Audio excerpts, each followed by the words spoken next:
नमस्कार दोस्तों, आज मैं आपको रिलैंट सिरप के बारे में बताने जा रहा हूँ।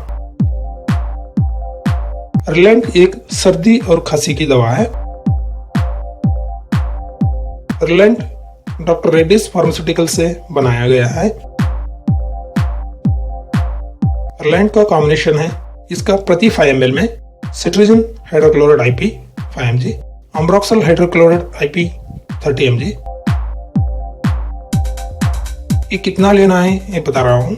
इसका डोसेज 2 से 5 साल के बच्चों को आधा टीस्पून यानी 2.5 ml देना है। 6 से 11 साल के बच्चों को 1 टीस्पून यानी 5 ml देना है। 12 साल से बड़ों को 2 टीस्पून यानी 10 ml तक दे सकते हैं। सिट्रिजिन एक एंटी एलर्जिक है, इससे एलर्जी, खांसी और सर्दी कम होता है। अम्ब्रोक्सोल एक म्यूकोलाइटिक है, इससे बलगम पिघल जाता है। इसका कॉन्ट्राइंडिकेशन, इसमें सिट्रिजिन रहने की वजह से नींद ज्यादा आता है।